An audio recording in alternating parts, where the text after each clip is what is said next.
Trump, é vender o conflito, é vender a insegurança. Para a Rússia é interessante que esse conflito continue, mas por curto prazo, eu acredito, porque em longo prazo, economicamente, isso já vem pesando. E nós estamos lidando com outra personalidade no segundo mandato, concordo inteiramente contigo no psicanalista, porque ele está dominado pelo espírito da vingança. Pensar se realmente Trump tem um interesse em resolver esse conflito, né? Porque até agora os Estados Unidos também têm tido uma posição de vantagem nesse conflito.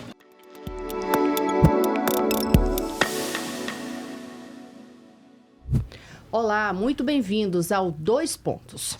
O presidente dos Estados Unidos, Donald Trump, teve reuniões com os presidentes da Rússia, Vladimir Putin, e também da Ucrânia, Volodymyr Zelensky, e tem tentado se colocar como um mediador para este conflito, mas até o momento, nenhum acordo em construção e muita preocupação dos europeus em relação a essas conversas. O que de fato está por trás de todo esse interesse de Trump em avançar nesses diálogos com esses dois representantes, e o que o alinhamento do pensamento ali dos Estados Unidos, exatamente do presidente dos Estados Unidos, com o entendimento da Rússia sobre a Ucrânia, pode afetar a própria imagem de mediador que Trump tenta construir, que a gente sabe com interesse aí de tentar cavar uma indicação para o Prêmio Nobel da Paz. Será? Será que tem possibilidade mesmo desse caminho ocorrer? A gente vai falar sobre isso e muito mais a partir de agora. Claro que eu tenho aqui o nosso representante do caderno de Inter, Hatz, mais uma vez conosco. Muito bem-vindo. Obrigado, Rosiane. Obrigado pela oportunidade. E os nossos especialistas de hoje, uma vez mais conosco, sempre é uma alegria recebê-lo, o professor Leonardo Trevisan, professor de Relações Internacionais da ESPM. Obrigado pelo convite, Rosiane. Ele sempre causa aqui, tá? Então, vamos esperar, porque as declarações do professor sempre fazem a gente refletir bastante. Pela primeira vez conosco, a gente recebe com muita alegria também aqui Carolina Pavese. Ela é doutora em Relações Internacionais, professora da Mauá. Ela é doutora em Relações Internacionais pela Escola de Economia de Londres. Também é professora aí da Mauá e da FIA Business School. Muito bem-vinda. Obrigada, é um prazer estar aqui com vocês, estreando no programa com o Léo. Sempre bom compartilhar a mesa com ele. Eu que acho isso bom, Carolina. Muito bom. Então, vou começar com vocês com esse ponto que eu trouxe já da abertura, até onde a gente pode entender que um posicionamento de Trump mais alinhado com a Rússia coloca abala de alguma forma a imagem dele, que ele tenta se colocar como um mediador desse conflito. Bom, eu não sei. A primeira situação que a gente tem, né, é que Trump não é possível você entender Trump por um lado só. Né? O que ele vende, o jogo dele é vender ambiguidade. Né? É vender o conflito, é vender a insegurança. Ele está fazendo isso, inclusive, agora, com esse cenário novo. Né? Inclusive, principalmente vendendo a ideia de, olha, tudo que eu quero é ganhar o Prêmio Nobel da Paz. Né? As coisas não são tão fáceis assim. Né? É evidente que o Trump tem uma promessa de campanha para cumprir, né, Lattes? Sim. Ele prometeu, ele passou meses da campanha dizendo, o dia que eu chegar na Casa Branca, a guerra da Ucrânia acaba no dia seguinte. Né? As pessoas não sabiam bem qual era a varinha mágica que ele tinha, né? Qual era a fadinha que ele conhecia, e tudo bem, né? O fato real é que a guerra está aí, né? E há um fato complexo nessa guerra, né? A gente pode gostar ou não gostar do que se fala, né? Só é melhor não mexer muito na realidade. Viver em realidade paralela dá confusão, né? A Rússia está ganhando. Você faz o que você quiser com isso, né? É muito mais efetiva, a Rússia se adaptou melhor ao contexto de guerra, né? Ela fez mudanças profundas, os analistas militares têm um ponto em comum de que a Rússia está se transformando. Ela foi o exército que mais saltou para a digitalização com rapidez que nunca tinha acontecido isso com os russos, eles são muito lentos, eles saltaram rápido. A Rússia tem uma reserva humana que é muito maior que a da Ucrânia. E tem um detalhe sobre isso, né? A Rússia tem uma proteção, né? Que é a China. Então, o que nós temos que olhar aí nesse quadro é, efetivamente, o que é que Trump, até onde Trump está usando a Ucrânia, né? A minha sensação é que Trump está usando a Ucrânia para se aproximar bastante de uma solução mediada, direta, no que ele vai tratar com Xi Jinping. É esse o ponto, né? A solução é com ele. Sobre esse cenário que o Trump fez no Alasca, né? Eu não tenho muita dúvida, Luiz. A minha sensação, Carol, eu não tenho muita dúvida. A minha sensação é que isso aí é fase 1 de alta. Ele está preparando, né, a negociação e todo o esquema, ele está preparando a negociação que ele vai efetivamente fazer. Ele já anunciou em novembro com o Xi Jinping para, de fato, dividir o mundo, né? Então, a sensação que me parece é que a Ucrânia, aí, nesse caso, ela está servindo para isso, com um recado, assim, me parece muito óbvio, né? União Europeia, a bola não está com vocês, né? Vocês, né? E de uma forma, assim, muito direta, né? Imaginar que isso vai ter uma solução instantânea é muito difícil, né?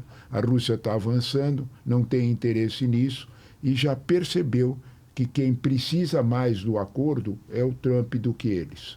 Portanto, a vida vai continuar. Professora. Bom, eu acho que Trump entrou blefando, né, e com uma estratégia muito clara de se impor como essa liderança que não tem comparação e muito superior.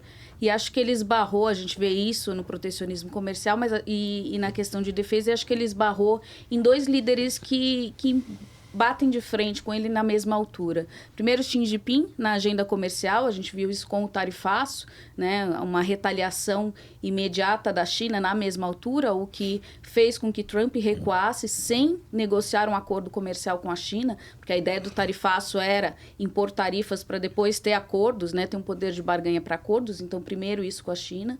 E agora com Putin, né? O Putin é um grande estrategista, e se tem alguém que tem experiência em diplomacia de guerra, como liderança, é Putin, né? E isso ele tem muito a ensinar a Trump nesse sentido, né? Então, acho que Trump acaba ficando, inclusive, nas mãos, de certa forma, desse jogo muito claro de xadrez que Putin coloca.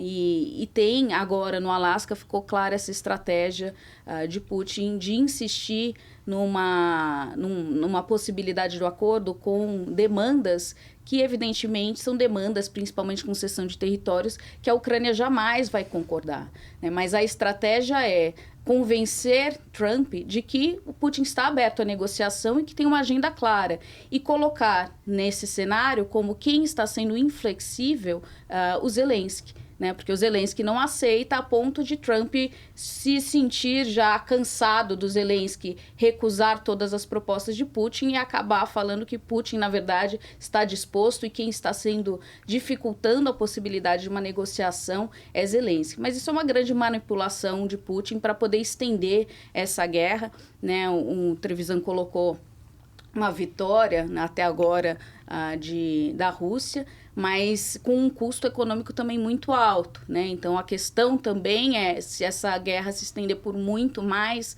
o quanto a Rússia vai ter condições econômicas de conseguir bancando esse conflito. Então, acho que isso também está no horizonte. Estender essa guerra agora significa, num cenário onde a Rússia está com mais possibilidades de vitória, ampliar a chance de conquista, né? Então, para a Rússia é interessante que esse conflito continue, mas por curto prazo, eu acredito, porque em longo prazo, economicamente, isso já vem pesando, né? A gente já vê aí, hoje, mais de 40% do orçamento da Rússia vai em gastos militares, e isso tem comprometido outras agendas, ainda mais num contexto de sanções econômicas, né? Então, também não é só vitória para o lado russo. Ricardo? Eu acho que quando a gente fala de Trump, a gente tem que observar tudo pela ótica da psicanálise, né? Eu concordo inteiramente. Mas Mas nem nem- sugeri um programa aqui com psicanalistas para analisar o governo Trump. Vai ser, eu acho que, um programa bem interessante. Já fizeram, Vamos mas lá, a gente faz outro aqui. Infelizmente já fizeram. Mas acho que nem Então Freud chegaram a nenhuma explica. conclusão. 70 mil, o número é impressionante, desculpe, Luiz. Não, imagina, pode contar. Ah, Depois eu- 70 mil psicanalistas e psicólogos americanos fizeram um roteiro dizendo que esse senhor precisa de tratamento. Começando em várias análises sobre narcisismo, que é óbvio, qualquer cristão, né? Então, quando você olha para isso, você tem toda a razão. Eu acho que a visão psicanalítica não é fundamental. E aí eu acho que a gente tem que olhar para essa coisa do Nobel, por exemplo. Ele tem uma inveja do Obama que é um negócio patológico, né? E ele já falou publicamente, deram um Nobel para ele, não deram para mim. E ele fica com essa coisa de eu resolvi 6 guerras e na verdade nem são 6, é só um acordo com a Armênia e tal. Mas assim, a grande diferença que eu vejo do Trump desse mandato pro primeiro é que não tem mais ninguém para controlar esses impulsos Perfeito. narcisistas dele, né? E aí, nesse sentido, eu queria perguntar para vocês o quanto isso prejudica a diplomacia americana, porque se você for pegar aí no Alasca, por exemplo, de um lado você tinha o Lavrov e o Ushakov, tudo bem, os caras são bandidos e tal, mas eles são diplomatas da escola russa, que é uma escola tradicionalíssima. E do outro lado tinha o parceiro de golfe do Trump, que é o Steven Witkoff, o Marco Rubio, que até é um cara que tem um traquejo, mas ele está totalmente ajoelhado aos desígnios do Trump. Como isso prejudica a diplomacia americana na visão de vocês? Essa coisa de querer só dizer amém para o Trump?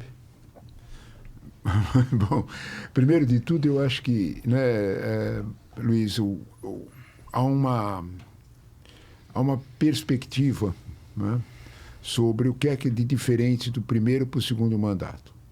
O primeiro mandato, algumas pessoas têm muita clareza que ele sequer esperava ganhar, né? Então ele foi meio pego de surpresa pela enxurrada de votos e tudo mais. E nos estados em que ele esperava ganhar, nos swings. E, portanto, ele foi obrigado a montar o governo, né, com algum apoio daquela cúpula do Partido Republicano tradicional, né? Você pode dizer isso desse jeito educado, você pode dizer isso do jeito que ele é. E a expressão não é minha, a expressão é do Bob Woodward, no primeiro livro dele, de 2018, chamado Fogo, né? Que é uma análise dos primeiros, como agora nós estamos fazendo, dos primeiros meses do Trump, né? Qual é a conclusão que ele fala? Tinha adulto na sala.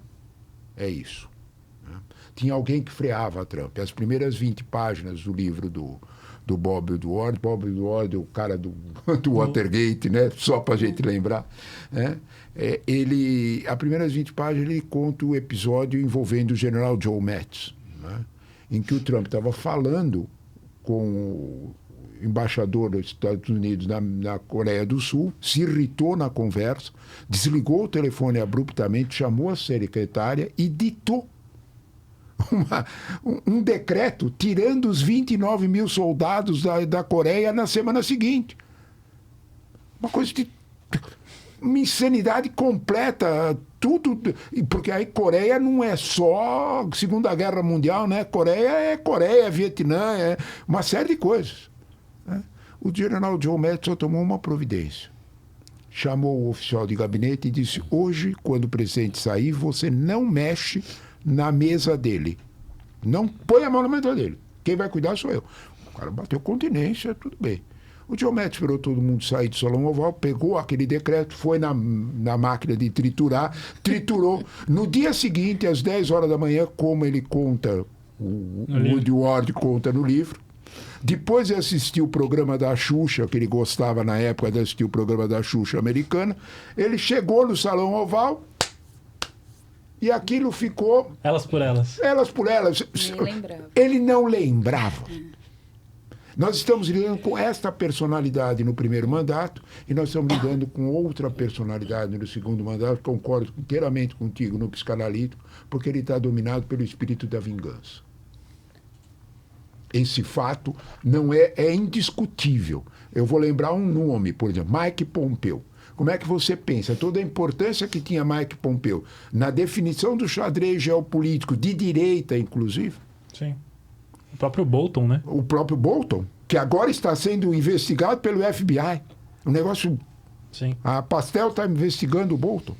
Quando você olha para isso, a minha opinião é que você tocou no ponto central para analisar a política externa norte-americana. Ao contrário do que a gente imagina, a ambiguidade, a vulnerabilidade, a troca é do presidente. Mas ele colocou pessoas no Departamento de Estado que traduzem uma mentalidade. Né? Um artigo do Guy Chazen, no Financial Times, foi no ponto. O artigo diz o seguinte: ele foi nomeando pessoas para cargos chaves dentro do Departamento de Estado. O artigo é de maio, só para agora me lembrei a data, né? Do Guy Chazen. Ele, no Financial Times, ele aponta quem é que foram as pessoas trocadas. E ele dá os nomes. Né? O primeiro do camarada que foi trocado é um certo chamado Leon Olovsky. Esse sujeito era um jovem, um jovem, tinha 4 anos apenas de vivência no Departamento de Estado e foi ungido direto, sem nenhum trabalho no exterior, foi ungido direto para, vamos dizer dessa forma, Diretoria de Assuntos Internos. Ele foi ungido direto para o RH do Departamento de Estado. Do Departamento de Estado. Aí começou a limpar. O problema não é ele, é quem ele representa. Ele representa um negócio que se chama BFF, que é Ben Franklin Fellowship, que é um grupo de direita bem pesado. Para você ter uma ideia do que nós estamos falando, ele está à direita da Heritage Foundation. E ele articula posições muito definidas. 2 nomes saltam que a gente precisa lembrar. Christopher Landau, eu estou só repetindo o artigo do Financial Times. Teve uma repercussão enorme na Europa, aqui menos. O Christopher Landau foi nomeado secretário de Estado externo. E nomeado Darren Beat, secretário de Estado interno. Secretário de Estado interno é aquele que faz as modificações de política. Era o cargo do Kissinger. Quando se olha para quando ele chegou no Departamento de Estado, quando se olha para essa situação e se olha, por exemplo, quem é esse Beat era o redator de discursos do Trump no primeiro mandato, que perdeu o mandato por fazer um discurso violento numa reunião de supremacistas brancos no Alabama. Você tocou, na minha opinião, no ponto central. O que é que sobra para Marco Rubio nesse quadro? Nada. Marco Rubio, ele fica como gestor público, com uma imagem pública, e ele aceitou isso, pelas ambições políticas dele de governar a Flórida. Ele tem a ilusão de que vai ser o sucessor.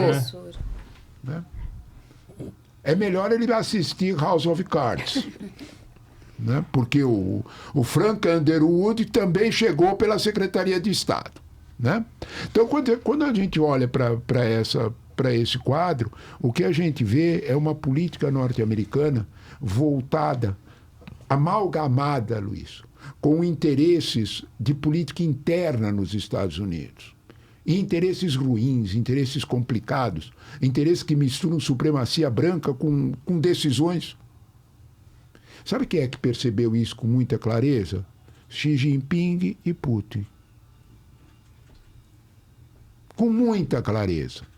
E o jogo de disputa com não profissionais, porque essa gente chegou e foi nomeando, a matéria descreve, eu estou citando de memória, a matéria descreve como é que 11 cargos essenciais do Departamento de Estado, com gente que estava lá com muita experiência, foram todos demitidos por ideólogos. Esse quadro, ele é assustador, porque ele demonstra que Putin e Xi Jinping vão, de alguma forma, lidar com pessoas menos experientes. Olha quem é o Witkoff. O Witkoff era um colega de empreendimentos imobiliários do senhor O parceiro Trump. de golfe dele. Exatamente, parceiro de golfe.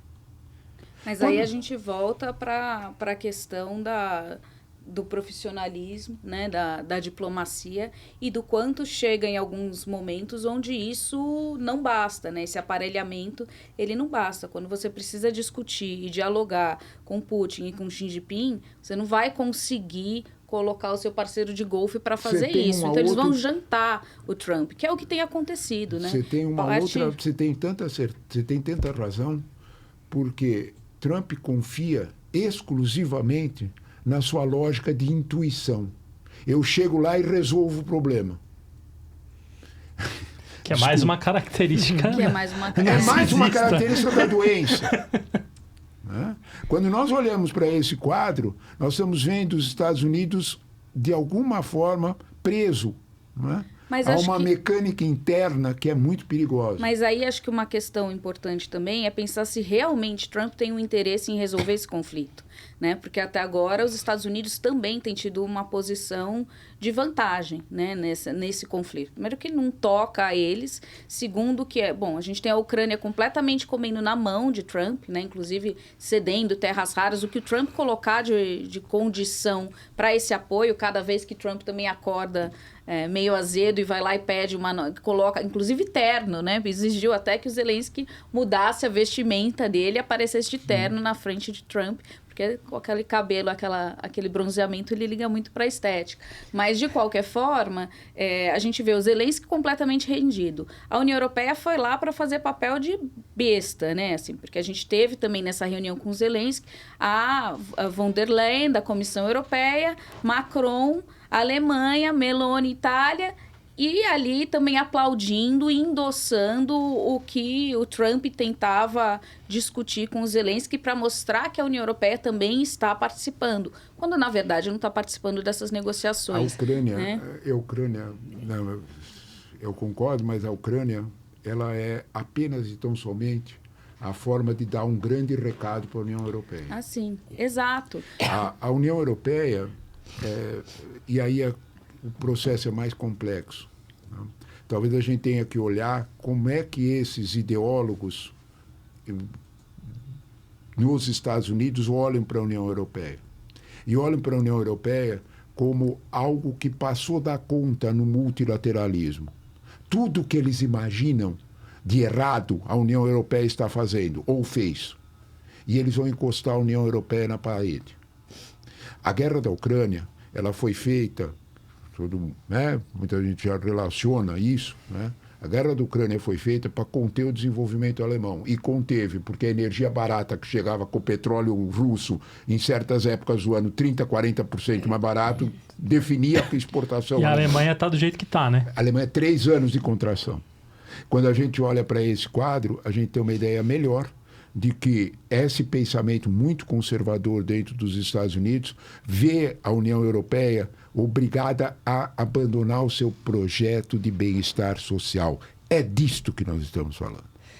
E adotar um Estado militarista comprando armas nos Estados Unidos é coisa de doido. E eu acho que tem uma questão também mais ideológica, que vai além da questão do estado de bem-estar, que é a coisa da... Não, porque a União Europeia defende muitos direitos de Uma visão minorias, multilateral. defende a questão do clima, defende a questão não censura, mas da regulação das redes sociais. Né? Uma agenda Esse progressista. ponto me parece, de longe, esse último que você falou, de longe o que realmente está em jogo.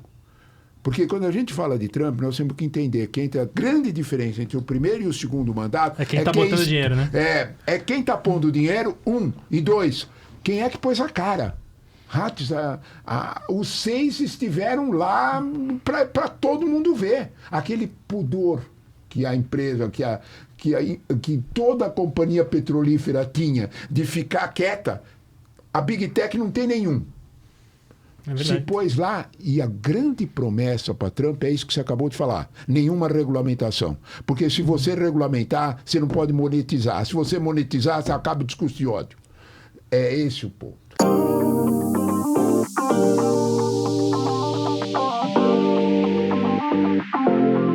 Deixa eu dar um passo Só atrás. deixa eu botar para quem tá ouvindo a gente rapidinho. A gente tá gravando isso aqui na terça-feira, 26.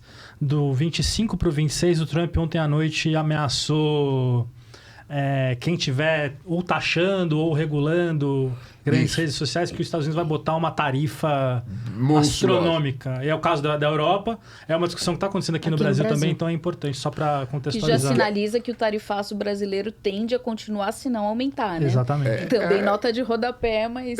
O importante das falas de ontem, né, Ratz, são essa, da regulação, né? A segunda, que ele falou que eu perdi meu sono, eu estava lendo, eu perdi meu sono, né? Que ele disse, quem disse que os americanos não gostam de um ditador? É verdade. Né? Que é uma coisa muito complexa, né? E especialmente ele avisou de novo. Ontem eu falei com o Putin, outra vez.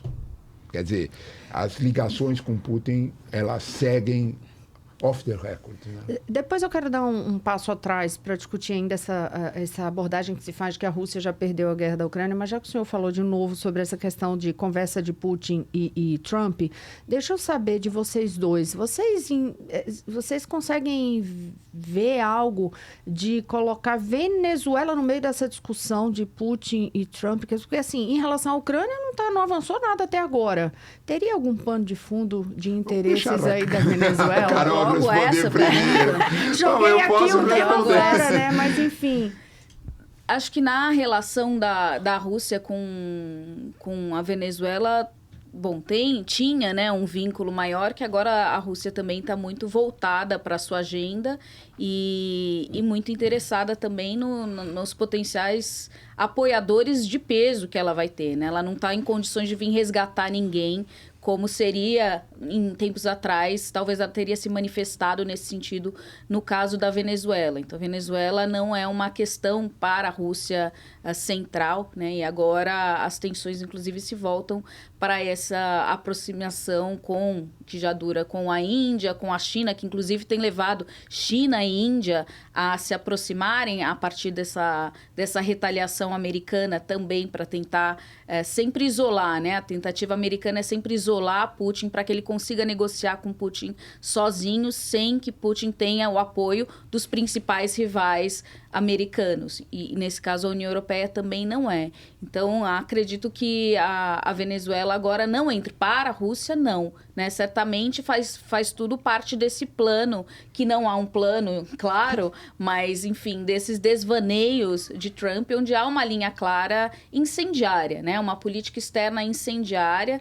E é importante a gente lembrar também que dessa vez não há possibilidade de reeleição, né? E considerando também a idade de Trump, é difícil imaginar que ele volte depois, porque ele ainda tem mais 3 anos de governo. Então, esse é o último mandato que ele tem como presidente. Então, é tudo ou nada, ele não tem nada a perder, na verdade, com essa abordagem que ele tem tido, né? E vem com esse sentimento também de vingança, né? Ele se sentiu muito humilhado com a derrota e com todos os processos que ele vem enfrentando. Então, acho que agora e esse aparelhamento vem para garantir também que ele tem uma base sólida.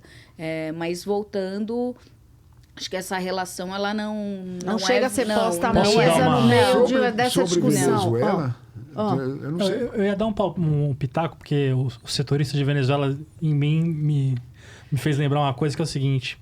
Antes no primeiro mandato do Trump ainda, quando ele impôs sanções na Venezuela, o Maduro fez uma jogada que ele meio que hipotecou ali os campos da PDVSA para Rosneft, que é a estatal russa de petróleo. E o Putin meio que deu uma passada de perna no Maduro nessa época. Isso eu estou falando em 2018, 2019. Sim. E ele tomou uma volta ali dos russos, porque, enfim, ele estava numa situação que a indústria petrolífera venezuelana estava arrasada, eles não tinham como explorar, e ele estava com a corda no pescoço do ponto de vista financeiro. Ele começou a arrendar as coisas para os russos. Os russos meio que não pagaram, eu não lembro direito o que aconteceu, mas não sei se não pagaram, se deu um problema ali. O que aconteceu? Que ele não confia mais tanto nos russos quanto confiavam uns 6, 7, 8 anos atrás. O que aconteceu é que os russos entregaram armamentos para ele, não é? E ele, de certa forma, usou os armamentos para fazer política interna na América Latina e os russos disseram não vai até aí. Né? E aí seguraram o petróleo. Tua pergunta é básica porque Venezuela, né, dá uma demonstração clara de alguma satisfação a ser dada para Marco Rubio. Vocês vão me perdoar a ênfase, né? Venezuela é piada. Brincadeira. Venezuela tem duas fragatas do século. Venezuela tem 2 fragatas do século XIX, para brincar com as palavras, né? Da Segunda Guerra Mundial. Né? O que aconteceu foi que a indústria petrolífera encostou o Trump na parede com o preço de óleo pesado que estava subindo no mundo. Quem tem óleo pesado é Venezuela. A Chevron foi lá no Trump e disse: escuta, nós fizemos um monte de investimento na Venezuela. Na época do Biden, né? Saiu pequenininho, vamos dar razão a quem tem. Primeiro que deu foi o jornal do Murdoch. Eu não chamo mais de Wall Street Journal, eu chamo de jornal do Murdoch. Né? Então, foi lá que deu primeiro. Quase uma semana antes dos navios chegarem, que era a reabertura da licença para a Chevron comprar petróleo na Venezuela, a preço favorável. Porém, como é que você faz uma política toda de direita, toda raivosa, e deixa a Chevron comprar petróleo na Venezuela? Você diz que eu estou fazendo tarifa para o mundo inteiro e compro petróleo na Venezuela. Ora, a saída era acalmar o Marco Rubio, né? Manda 3 navios. Quando você olha para os 3 navios que estão chegando, um deles foi preso por um furacão. Vocês viram isso? Retorno. Contar para mim que um destroyer americano, com o potencial que tem, foi preso por furacão, eu sou obrigado a dar risada. Né? Então, de alguma forma, o que aconteceu foi uma satisfação para o Marco Rubio, né?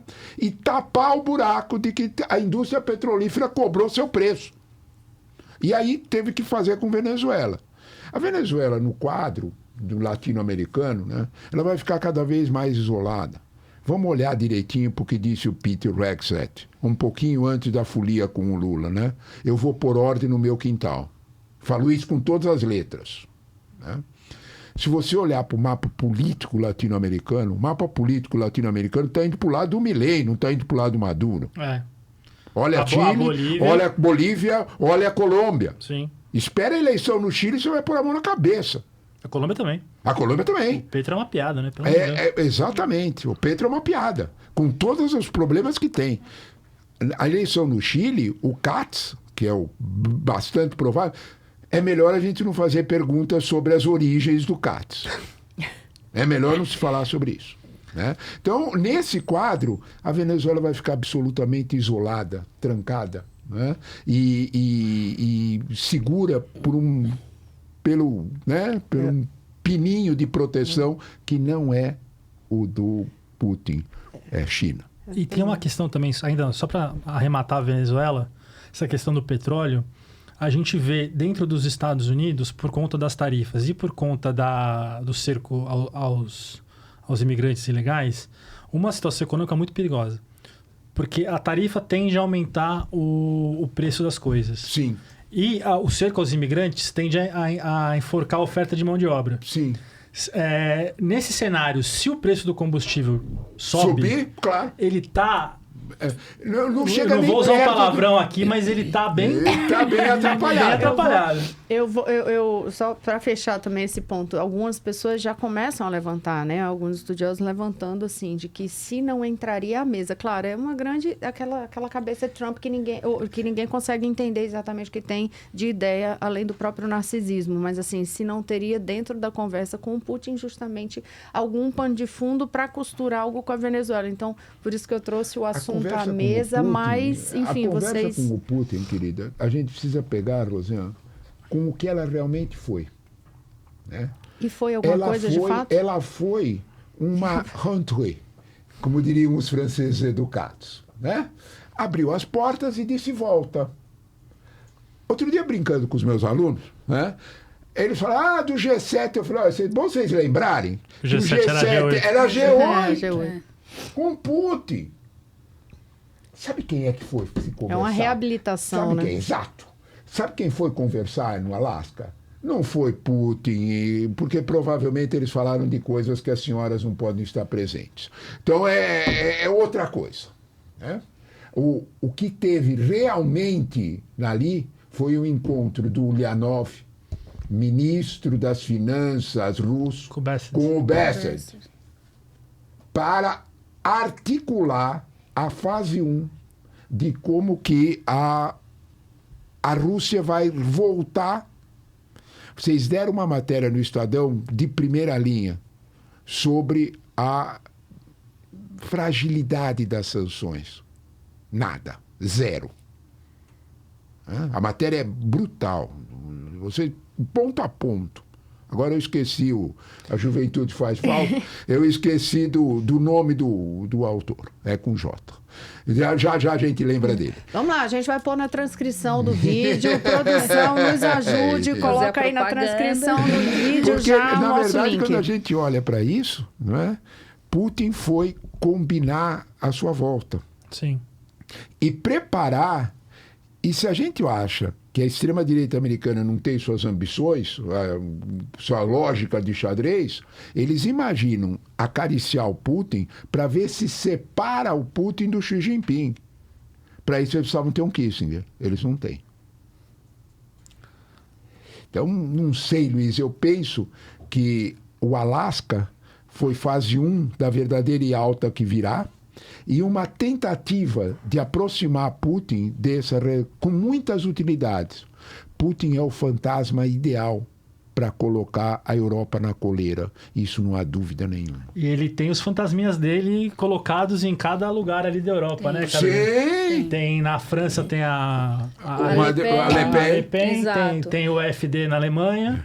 Eu acho que essa contenção, né, voltando no ponto ideológico, inclusive, que você trouxe, né, dessa rivalidade ou dessa desconexão entre a agenda da política norte-americana de Estado, ou de governo, né, norte-americana hoje se contrapondo a uma política europeia que, por essência, tem que ser multilateral. Né? Não tem como existir a União Europeia e o processo de integração. Ou a própria OTAN, essas organizações, elas passam pelo multilateralismo no seu DNA. Então, justificar o multilateralismo é justificar a existência dessas organizações.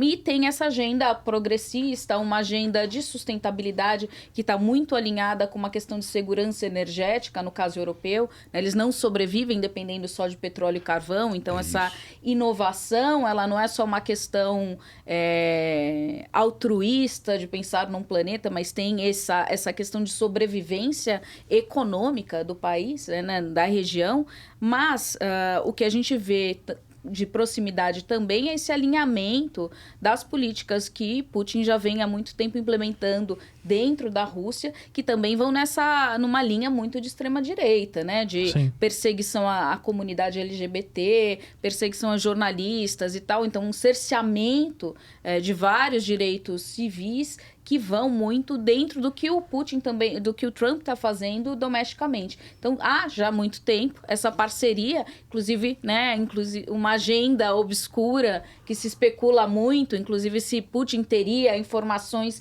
privilegiadas que podem comprometer Trump. Desse jeito foi e, muito portanto, educado de você falar, mas muito mesmo. Uma lei, né, televisão, precisa. Mas há especulações também, porque é uma amizade, uma relação que vem de muito longa data, né? Então... Dizem que o Trump, quando era um empresário em Nova York, visitou a União Soviética lá nos década de 80, né? Exato. Que me lembra do Bunga Bunga da Itália. Vocês viram o filme, não? Do Aprendiz? Eu ia comentar sobre isso. Não. Quando vocês falaram sobre a possibilidade de julgar Trump, olha as origens. Infelizmente eu vou ter que dar um spoiler do filme, pra quem não viu, mas a última cena do filme é maravilhosa. Já vai na última cena no seu spoiler. É tipo spoiler absoluto, completo. Ele tá conversando com eu acho que não é o... É o Roger Stone. O Roger Stone entra na sala E ele tá lá já, fim dos anos da década de 80, aí ele fala assim, não, você devia pensar numa carreira política, né? E o Trump fala, não sei se isso é pra mim e tal, porque não dá pra resolver nada. Sabe quem resolve tudo? Aí ele bate na mesa e fala assim, os soviéticos. Isso é tipo fim dos anos 80. É isso. É uma cena de ficção, né? Mas ela mostra... O spoiler certo é quem é o verdadeiro pai intelectual. Esse é o filme. Assiste, Carol, você vai gostar. Quem é o pai intelectual? Quem me ensinou a jogar? Que é Roger Coy, que é o advogado inescrupuloso. Hoje nós estamos delicados, né? A gente tá A bem palavra polido, né? inescrupuloso é educada para esse senhor, né? Salafrário. Salafrário, né? Coisa assim complicada. Já fica a sugestão pro fim de semana. O filme, inclusive, é maravilhoso. É muito legal. O filme é Assisti, muito bom. Fiquei curiosa. Mas falando um pouquinho de Europa, eu queria perguntar para vocês... toda ação tem uma reação, né? E agora você vê os europeus se unindo ali para tentar e dar um apoio para os Zelensky ali na Casa Branca, mas tem alguns movimentos já que tentam prever uma OTAN sem tanta influência americana. A Alemanha fez um pacote de investimentos militares muito grande, os outros países europeus também estão indo nesse caminho. A gente está vendo uma aproximação da Europa com o Canadá. Como vocês veem essa reação europeia diante desse alinhamento entre Estados Unidos e Rússia? Incapaz de resolver e de ocupar o protagonismo que eles estão pleiteando. Acho que a Europa, evidentemente, não saiu de cena, porque a guerra é no continente europeu. Acho que essa é uma dimensão muito importante para a gente trazer, né? Onde ocorre esse conflito. E ela está diretamente envolvida em todo esse imbróglio desde sempre. E aí a gente pega como estopim a negociação da entrada da Ucrânia na OTAN, né? Que disse que esse foi o motivo principal, ou a gota d'água, né, entre tantos motivos, mas a gota d'água que levou Putin a reagir e a iniciar o conflito mais de 3 anos atrás. A gente tem, ao longo desse conflito, inclusive, um acordo de aceitar a candidatura da Ucrânia para entrar em meio do conflito, para entrar no bloco europeu que está tentando se segurar para não se corroer, né? Então, um desespero da União Europeia em seguir com o seu plano de expansão, de ampliação e imaginando que eles têm uma relevância, um protagonismo que, infelizmente, não dispõe mais. E aí tem uma outra figura também que apareceu, que é o Keir Starmer, né? Porque a gente já está falando de um contexto de uma União Europeia e de uma OTAN no qual o Reino Unido se encontra mais isolado, né? E é o principal parceiro, que é uma aliança também que se perdeu, né? A gente falava da aliança transatlântica dentre os países europeus, aquele com um vínculo mais, inclusive histórico, com os Estados Unidos de maior proximidade, era o Reino Unido, e isso se perdeu, né? A gente viu agora até uma tentativa do Starmer recebendo Trump em Londres para tentar fazer essa aproximação. Mas a Europa está numa situação refém de uma solução que ela não vai conseguir nem mediar e ter pouco o que apresentar. O que a gente viu a semana passada em Washington foi justamente os líderes europeus, cada um falando com o seu próprio discurso, não apresentaram uma proposta europeia. Essa é a questão, né? Há uma discussão sobre a necessidade de garantias de segurança, então foi algo que também se levantou no Alasca, né? Não só a questão da cessão de territórios, principalmente a região de Donbass, que a Rússia não abre mão e que, evidentemente, a Ucrânia jamais cederá, mas a história ensina que pode ser que isso ocorra. E, por outro lado, também o que se discutia era uma garantia de segurança, que esse é outro ponto de inflexão na agenda e na demanda ucraniana, e que não há uma proposta clara, né? O que significaria essa garantia de segurança? A gente já viu Lavrovski esse fim de semana falando que não aceitará de maneira nenhuma tropas europeias ou da OTAN, nem que seja para garantir a paz em território ucraniano, que isso vai ser recebido com bomba, né? Então, como que você vai garantir a paz sem estar no território ucraniano? Trevisan, hoje eu tô cinéfilo, vou ter que citar outro filme. Que ótimo, que ótimo, que ótimo. Que é aquele com o Gary Oldman sobre o Churchill. Sim. Tem uma cena Sim. que eles estão negociando, eles estão tá discutindo o gabinete, aí o Halifax quer fazer um acordo e o Churchill fala: você não coloca. Você não tenta argumentar com um tigre quando a sua cabeça tá dentro da boca dele, né? Que é exatamente o que está acontecendo na Rússia agora. O problema, na verdade, né, quando a gente fala disso, sobre a relação Estados Unidos-União Europeia, né, é o fato que o editorial do Le Monde e o editorial do Eu País, os dois usaram a mesma palavra. Os países europeus foram tentar ser escolta dos Ucrânia. Só isso. Quando a gente olha para o contexto europeu, né, Carol, eu concordo contigo, mas quando a gente olha para o contexto europeu, a tua chamada tem que ser lembrada. Se alguém me dissesse que o Friedrich Merz ia fazer parecia ministro latino-americano, literalmente, vamos deixar os palavrões de lado, literalmente disse: dane-se o déficit fiscal. Fez uma aposta enlouquecida em rearmamento alemão. E tem uma curiosidade nesse investimento, que eles botaram uma cláusula que qualquer obra de infraestrutura pode ser considerada investimento militar. Isso. Então, assim, se você fizer uma ponte, virou um investimento militar. Mas porque eles precisam recuperar a economia alemã. Alemã, desculpa. Alemã. Quando a gente olha para o quadro europeu, a gente vê economias absolutamente encostadas na parede. Sobrou o euro, né? De alguma forma, você deve ter visto ontem, o euro correu atrás do Banco Central americano dizendo: nós vamos fazer também moeda digital, num segundo plano.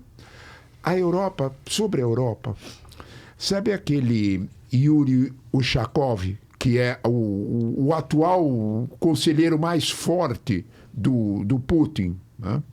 Coube a ele dar a notícia de que o Alasca seria o lugar da reunião. Então, estava cheio de jornalista ocidental e um jornalista ocidental fez a pergunta básica: escuta, vocês vão se reunir no Alasca, não é? Você e o Trump, cadê a Europa?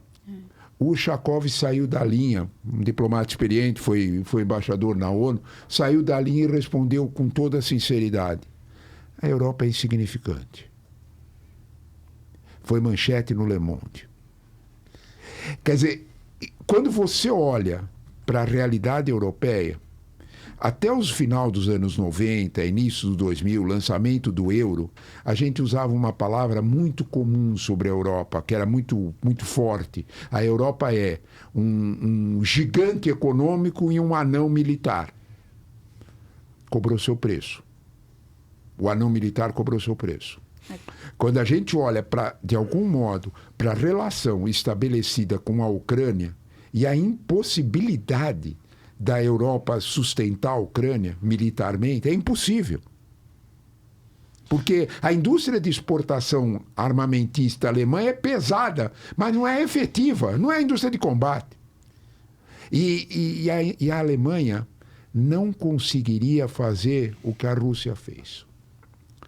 Ao contrário do que a gente imagina, a Rússia, no ano passado, cresceu 3,5%. Adaptou uma economia de guerra, né? Adaptou uma economia de guerra. Aquele senhor inglês, aquele tal de Joe Maynard, ele funciona, viu? Mas olha... E ele cresceu a economia russa a ponto de ela, de fato, conseguir sustentar guerra, claro que com o apoio chinês, mas conseguiu sustentar assim, sem muito. A Europa não conseguiu. Mas não, só atualizar esse dado, porque o FMI agora em julho soltou uma nova análise da projeção de crescimento da economia russa, e para esse ano ele baixou a previsão de 1,5 para 0,9. Em 2023 foi um crescimento, em 2023 e 2024 ficou entre 3% e 4%. Então esse boom mostrou que as sanções que foram adotadas de imediato não funcionaram, até porque a Rússia vende commodities, e commodities todo mundo quer comprar, né? E por isso foi para a Índia, inclusive, agora que amanhã entra o tarifaço de 50% sobre a Índia, Índia, justamente porque a Índia comprou o petróleo russo. Né? Mas isso tem custado a economia e por isso volta ao ponto inicial que eu falei, onde a perspectiva é que a Rússia, se continuar com essa velocidade de 40% do gasto orçamentário em guerra, que ela entre numa recessão em 2027. Então há também um relógio aí contando para... Recessão na Rússia quer dizer uma coisa, recessão nos Estados Unidos quer dizer outra. Assim, o efeito... A Rússia é formada de mujiks. Ponto. Mas Eles vão obedecer. Eu queria só voltar um pouquinho para a questão das garantias de segurança, porque o que a gente tem, um cenário onde a Europa está fraca, a Rússia provavelmente não vai fazer concessões e o Trump vai dizer amém basicamente porque o Putin quer. O que impediria o Putin de não parar na Ucrânia, por exemplo, de tentar alguma palhaçada ali nos países bálticos? Você lembrou uma frase, você lembrou o sujeito que o nosso Trump tem tanto ciúme, né? Que é o Obama. Eu desconfio que a análise do Obama em 2015 era perfeita. Hoje se analisa era perfeita. A Rússia é, abre aspas, uma potência regional, fecha aspas. A Rússia não tem condições de projetar poder que a China tem. A China tem uma capacidade de... Aquela lógica de que de 193 países da ONU, a Rússia tem corrente de comércio, soma de importação e exportação, maior com eles com qualquer outro. A China tem 156 desses países. E, na prática, a China hoje espalha poder, é hegemônica no mundo inteiro. A Rússia... Sabe quem é que faz, de fato, expansão? Como é que a Rússia projeta poder? Com o Grupo Wagner. Sabe o deserto de Saol, a parte norte? Ela projeta poder assim, com ditadores bem complicados, em que ela empresta soldado, empresta infantaria, Grupo Wagner. Olha a diferença com a China. Olha a diferença. Então, a China é potência preocupante, a Rússia é potência regional. Ela serve perfeitamente para assustar. Do ponto de vista pragmático, o que sobra para o Putin é o jeito pelo qual ele segurou os soldados europeus que podiam ter entrado na Ucrânia. Se vocês entrarem, eu aperto o botão. Eu atiro, exato.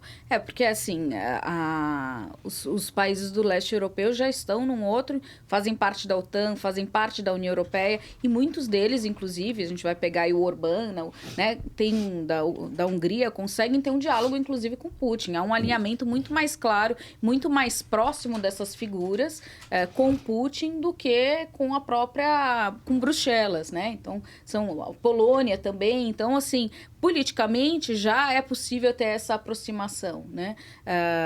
A Ucrânia não. A Ucrânia é a bola da vez, aliás, desde 2014 com a questão da Crimeia. Agora, a estratégia parece ser essa, invadir periodicamente, obter mais um pedaço de um território estratégico. Era a Crimeia, agora parece que o foco tem sido Donbás. A Rússia colocou, inclusive, que retiraria sua tropa de outras, que não clamaria a outros territórios, mas Donbás ela não abre mão por uma questão de posicionamento político, porque ela faria essa ponte entre a Crimeia, né, e Donbás ali, então isso seria importante, e porque também ali você tem titânio e você tem as terras raras, né, que a gente tem que lembrar disso também. Todo esse financiamento de tecnologia de guerra, de inteligência artificial e dessas energias renováveis passa inevitavelmente por minerais, também, né? E materiais críticos que os Estados Unidos já abocanharam e que agora a Rússia também quer garantir um filão ali da Ucrânia antes dos chineses chegarem. Então, acho que é um xadrez muito complicado e que, muito possivelmente, a gente não vai ver um desfecho tão cedo. Eu sei que o tempo da gente já acabou, a discussão vai continuar, as dicas de filme do Hatz, fazer programa as dicas do Hatz. Com spoiler.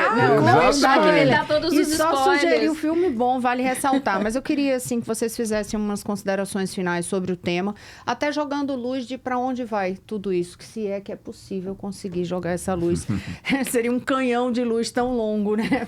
Para conseguir verificar, professor. É comigo. Olha, eu gostaria de ter uma resposta para a tua pergunta, né? para até onde Putin vai, né?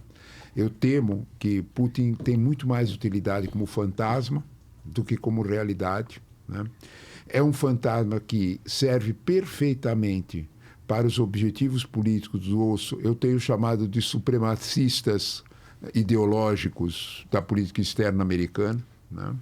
E eles servem perfeitamente para manter a Europa acuada, né? Com tudo que o Putin tem disso, né?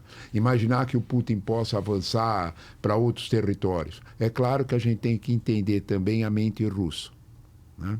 Os russos continuam lembrando, Tolstói para eles serve perfeitamente para lembrar o que Napoleão já veio, né? Que as tropas nazistas, ele fala de desnazificação, ele tem uma certa razão, né? Porque a Ucrânia tentou ser alemã para se livrar da Rússia, né? Então, de alguma forma, algumas regiões ali, a Rússia tem profundidade estratégica, um conceito básico em política internacional para a gente entender. Então, a Rússia não vai. Um resumo da ópera, eu te diria que nós temos que esperar novembro, nós temos que esperar realmente como é que vai ser essa reunião entre Trump e Xi Jinping, porque essa reunião tem a cara de uma guerra que já foi, né? O mundo hoje tem 2 donos novos. Eu não falo mais em Estados Unidos. Eu falo nas 6 Big Techs e a China, né? Porque a guerra é essencialmente tecnológica, né? A guerra não é mais militar, ela é tecnológica. Professora.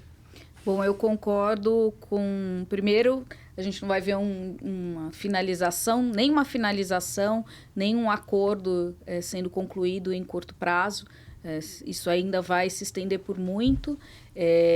Não há uma agenda clara dos dois lados, né? Há uma demanda de Putin, mas da parte da Ucrânia não há um plano, né? Há muita conversa, mas não há uma estratégia acordada para que possa se negociar em cima dessa estratégia. Então, esse seria o primeiro ponto para se ter um pragmatismo nessas negociações. Não há pragmatismo.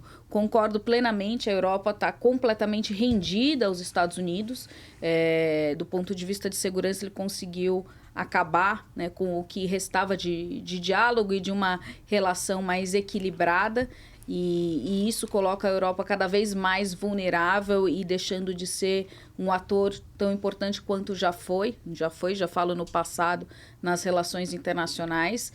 Vai ser interessante acompanhar como a China, que continua se esquivando também desse conflito, né? A gente não falou muito nem de China, nem de Índia aqui, mas a China tem deixado esse conflito ocorrer. Então, também isso tem trazido ganhos para a China, né? Ela fala que não se envolve porque ela não está diretamente envolvida no conflito, mas ela também tem a ganhar com essa movimentação. Então, acho que como esses atores vão se posicionar vai nos dar algumas dicas do que ainda vai acontecer, mas a gente ainda vai conversar muito sobre essa guerra, porque ela está longe de um fim. Luiz Ratz, Carolina Pavese e Leonardo Trevisan, muito obrigado pela presença de vocês aqui. É um prazer, uma conversa excelente. E já ficam outras pautas e dicas de filme, gente. É especial isso. Ó. Muito obrigada a você que nos acompanha até aqui, curtiu, gostou, dá seu like, compartilha, leva essa discussão para a sala de aula. Os professores todos aqui, os alunos que conseguem estar com ele têm o privilégio de estar com eles aqui. Quem não tem o privilégio de ter exatamente a aula na sala de aula, leva nosso 2 pontos para a sua sala de aula também. Isso com certeza vai ajudar muito nesse debate. Curtiu, gostou? Seu like é importante para a gente. Aponta também a câmera do seu celular para assinar o jornal com desconto e eu te espero semana que vem.